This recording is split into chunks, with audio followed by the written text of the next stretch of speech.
24 नवंबर 1971 America में north west Orient airlines की एक फ़्लाइट पोर्टलैंड के पास मौजूद सियाटल सिटी के लिए टेक ऑफ करती है।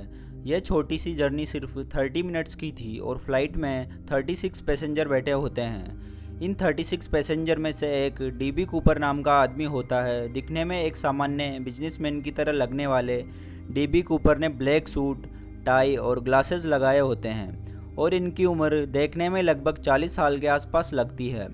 कूपर जाकर फ्लाइट की लास्ट रो की सीट 18E में बैठ जाता है और तभी वहाँ से एक यंग एयर होस्टेस गुजरती है। वो एयर होस्टेस से कहता है कि उसका नाम डीबी कूपर है और उसे एक हैंड रिटन नोट भी दे देता है। एयर होस्टेस का नाम फ्लोरेंस शार्पनर होता है। उसे लगता है कि कूपर उसे फ्लर्ट करने की कोशिश कर रहा है, इसलिए वह नोट को बिना पढ़े ही आगे बढ़ जाती है। तभी कूपर उससे कहता है, मिस आपको वह नोट पढ़ लेना चाहिए। जैसे ही फ्लोरेंस उस नोट को देखती है तो उसे ज़ोरदार झटका लगता है। शार्पनर ने जब वह नोट पढ़ा था तो उसमें क्लियरली लिखा हुआ था, I have bomb in my suitcase and you have to sit by me. अब शार्पनर कूपर के पास आकर बैठ जाती है, लेकिन अभी तक उसे यकीन नहीं था कि कूपर के पास बॉम्ब है। उसे लगा वो सिर्फ उसके साथ मजाक कर रहा है। कूपर शार्पनर को सूटकेस खोलकर दिखाता है जिसमें सचमुच एक बॉम्ब रखा होता है।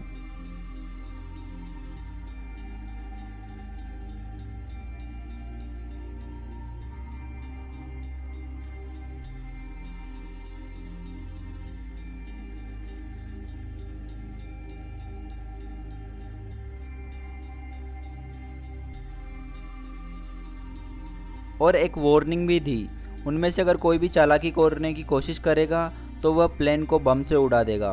फ्लाइट में बैठे पैसेंजर को अभी तक ये नहीं जानते थे कि उनकी प्लेन हाईजैक हो चुकी है और कूपर एयर होस्टेस से नेगोशिएट कर रहा। शार्पनर चाहती नहीं थी कि ये बात किसी और को पता चले। वह शांति से कॉकपिट में जाकर ये नोट पायलट को दे देती है। इसके बारे में एक दूसरी एयर होस्टेस टीना मकलो को बताया जाता है ताकि वे सिचुएशन को हैंडल कर सके।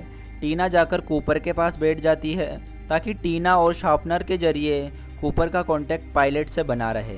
पायलट तुरंत इस बात को एयर ट्रैफिक कंट्रोल तक पहुंचा देते हैं और अल्टीमेटली ये न्यूज़ डोनाल्ड नायरोब तक पहुंच जाती है, जो एयरलाइंस के प्रेसिडेंट होते हैं। नायरोब नहीं चाहते थे कि किसी की जान को कोई नुकसान पहुंचे, इसलिए वो कहते हैं कि जो कुछ भी कूपर की डिमांड्स है उन्हें पूरा किया जाए। नायरोब FBI से मदद लेकर सिएटल के बैंक से बात करते हैं। अब समस्या यह थी कि फ़्लाइट सिर्फ 30 मिनट्स की थी और पैसे अरेंज करने के लिए थोड़ा समय चाहिए था। पायलट को ऑर्डर दिया जाता है कि वह प्लेन को सिएटल के आसपास गोल गोल हवा में घुमाते रहे और अगला ऑर्डर आने तक लैंडिंग के लिए इंतज़ार करें।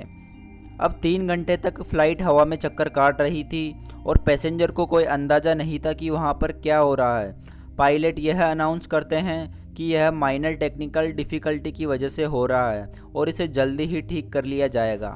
अब फाइनली प्लेन को एयरपोर्ट बिल्डिंग से दूर लैंड करवाया जाता है और कूपर को पैसों से भरा बैग दे दिया जाता है और प्लेन को रिफ्यूल करने के बाद कूपर सभी पैसेंजर्स को जाने देता है, लेकिन वह टीना मकल को अपने पास ही रख लेता है।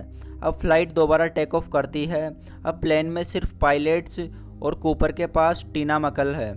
कूपर पायलट को डिटेल इंस्ट्रक्शन देने लगता है और कहता है, प्लेन को मैक्सिको की तरफ लेकर चलो, हमें 10,000 फीट की ऊंचाई पर उड़ान भरनी है और विंग्स 15 डिग्री टिल्ट होने चाहिए। वह चाहता था कि प्लेन की स्पीड जितनी धीरे हो सके उतनी धीरे की जाए। अब कूपर टीना से कहता है कि वह कॉकपिट में जाए और दरवाज़ा बंद कर ले। टीना के जाने के बाद प्लेन के पीछे के हिस्से में सिर्फ कूपर होता है।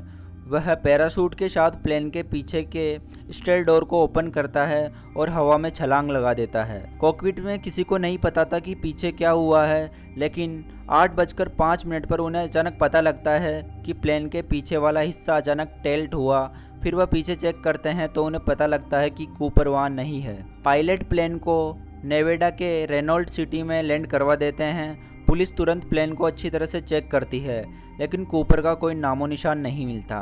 उन्हें सिर्फ एक टाई मिलती है जिसमें क्लिप लगा हुआ होता है और फटे हुए बचे हुए पैराशूट के कपड़े और कुछ सिगरेट के टुकड़े भी मिलते हैं जो कि कूपर ने स्मोक किए थे। कूपर के टिकट के साथ पुलिस को 60 से ज़्यादा फिंगरप्रिंट्स मिलते हैं, जो ना तो स्टाफ मेंबर्स के होते हैं और ना ही किसी पैसेंजर के। एफबीआई ने तुरंत ही कूपर को ढूंढने का काम शुरू कर दिया था। उस दिन से लेकर 2016 तक पूरे 45 साल इन्वेस्टिगेशन चलती रही और अंत में इस केस को बंद कर दिया जाता है, क्योंकि कूपर का कोई नामो निशान नहीं मिलता। यह हाईजैक की एक बहुत बड़ी मिस्ट्री बन जाता है, क्योंकि सिचुएशन को ध्यान में रखें तो कूपर को पकड़ना बिल्कुल भी मुश्किल नहीं होना चाहिए था। आखिर कूपर कौन था? वो कैसे रात के अंधेरे में आसानी से प्लेन से कूद गया? क्या एफबीआई पैसे रिकवर कर पाई? सवाल तो बहुत थे, लेकिन जवाब बहुत ही कम। इस पूरे इंसिडेंट में किसी भी पैसेंजर को जरा भी अंदाज़ा नहीं हुआ था कि फ़्लाइट हाईजैक हुई थी। इसका क्रेडिट टीना मकलो को जाता है, जिन्होंने शांति से काम लिया और किसी को अंदाज़ा तक नहीं लगने दिया। प्लेन के को पायलट का कहना था कि टीना ने इस काम के लिए सब कुछ हैंडल किया, जो दूसरा कोई भी नहीं कर सकता था। असल में कूपर का नाम डैन कूपर था, लेकिन न्यूज़ रिपोर्टर ने उसे गलत छाप दिया था, इसलिए आज तक लोग उसे डीबी कूपर के नाम से जानते हैं। अब एफबीआई को काफ़ी कुछ पता चल चुका था। कूपर ने कैश को अपनी बॉडी में स्ट्रिप कर लिया और 2 पैराशूट्स के साथ छलांग लगा दी।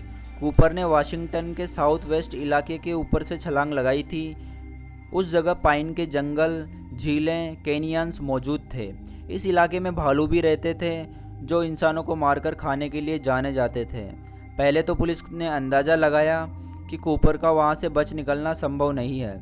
कूपर ने रात के समय छलांग लगाई थी और उस समय काले बादल 5000 फीट पर मौजूद थे, और कूपर ने 10,000 फीट के ऊपर से छलांग लगाई थी, तो कूपर को नीचे कुछ भी दिखाई देना संभव नहीं था। अब नवंबर में वहाँ का तापमान बेहद ठंडा होता है। अगर कूपर किसी लेक में गिरता तो उसका बचना नामुमकिन होता, क्योंकि कुछ ही मिनटों में उसे हाइपोथर्मिया हो जाता। लेकिन कूपर की इस न्यूज़ के सामने आते ही 5 और हाईजैकर्स ने यही आइडिया कॉपी किया और वो 5 जिंदा बचकर निकल गए। इस बात से एफबीआई को अंदाज़ा हुआ कि कूपर भी सर्वाइव कर सकता है। अब कूपर को जो करेंसी नोट दिए गए थे वे सभी $20 के थे, जिनका सीरियल नंबर बैंक ने नोट कर लिया था।